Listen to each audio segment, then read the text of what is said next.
Fnatic recently became the first team in the history of the LCS to have an undefeated 18-0 season. So whenever a team becomes as dominant as Fnatic in any sport, it is due to a number of things coming together at just the right time. For Fnatic, even though they are the defending Spring Split champions, this team is vastly superior to the squad that went 13-5 in the spring. And one thing that's changed more than anything else is their attitude. After their Spring Split championship and their MSI performance where they took SKT to 5 games, Fnatic seemed to morph into a hardened team.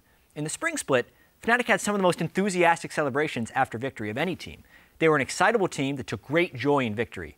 And now, it seems to be just raw determination. When they come back from a 5,000 gold deficit and win, they look disappointed in their mistakes. When they win in 35 minutes, they wonder why they couldn't have won in 30.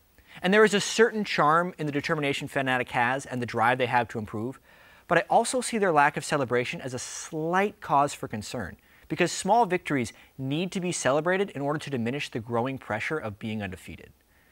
Aside from their changed attitude, though, this team has overcome a ton of obstacles which they struggled with in the Spring Split. There was an obvious weakness at AD carry in Steelback. He underperformed all spring. He averaged negative 6.5 CS difference at 10 minutes and was even more exposed at MSI. In one game at MSI, he fell behind by 40 CS to Deft by the 10-minute mark. And the acquisition of Reckless may actually be the largest improvement for Fnatic of anything, as he has proven to be better than Steelback in nearly every statistical category. We also need to look at the change of playstyle from Fnatic, because in the spring, Febiven was somewhat of an inconsistent laner. Steelback was also below average, and Huni would make teleports very early in the game, and even though Huni's teleports worked more often than not, when they didn't, it set Fnatic into large holes and threw the whole team into disarray. But this split, Fnatic is much more developed and reliable in their strategies. They play a reserved early game style in the bot and mid lane, and then they support Huni's aggression reliably with pressure from Reignover. To illustrate that, Febiven went even in lane, which means between a 7 CS lead or 7 CS deficit more times than any other EU LCS mid. Reckless in the bottom lane as well went even or better in 15 of 18 games, but usually even. So those reliable lanes being there, it sets Reignover and Yellowstar and Huni to go to work and grow a slow advantage in the early game. And the mid game is where they've been crushing people with superior team fighting and decision making. Furthermore, even when they do fall behind in the early game, as was seen in matches versus Origin and H2K, they've been able to pull out clutch team fights and end the game shortly after regaining their leads thanks to great shot calling. They are also surprisingly more top lane and jungle focused than any team in Europe. From a gold share perspective, Reignover and Huni rank second for their roles, while Febiven is 9th for mid, and Reckless is also 9th for AD carry. And one byproduct of having gold distribution like that is that for Fnatic, everyone on the team becomes a threat. Mid lane and AD carry, they're still strong because those are the roles that traditionally demand the most income, and that makes Huni and Reignover much stronger than their opponents due to their increased gold share.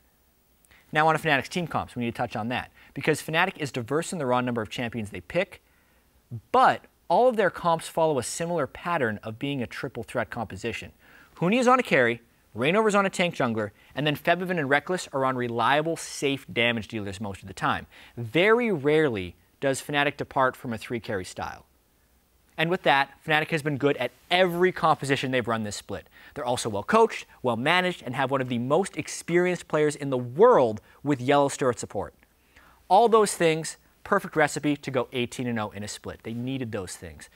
And now the question will be whether they can maintain perfection throughout the EU playoffs, as pretty much everyone has written them in as the summer split champions already, which only increases the pressure on the team. So if they were to lose, however unlikely it may be, it would be due to teams preying on Fnatic's tendencies.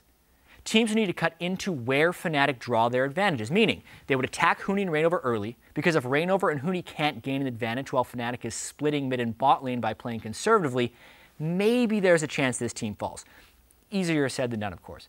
There may also be unexposed holes in Fnatic's champion pools. Huni has played Maokai one time in his LCS career, and it was probably his worst pro game ever. He had a 1 kill, 9 death, 6 assist scoreline, and that was not good for him. Reignover may also have to shift his pool because Elise and Nidalee are so strong in the jungle right now.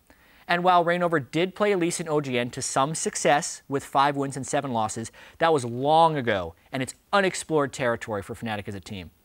Also, if Reignover is to play Nidalee, it could throw the whole balance of Fnatic's team compositions off, because Reignover would not be on a tank jungler, meaning that Huni would have to play a tank role where he's not as comfortable or successful. At the end of the day, though, Fnatic has overcome larger challenges in the past than the things I just mentioned. Like, for instance, bringing in 4 new players and still winning the spring split. And after an 18-0 regular season, it's expected that Fnatic take the EU crown and auto-qualify for Worlds. And I, for one, can't wait to see it. And Fnatic will become the first team in LCS history to do it. The perfect split, 18-0.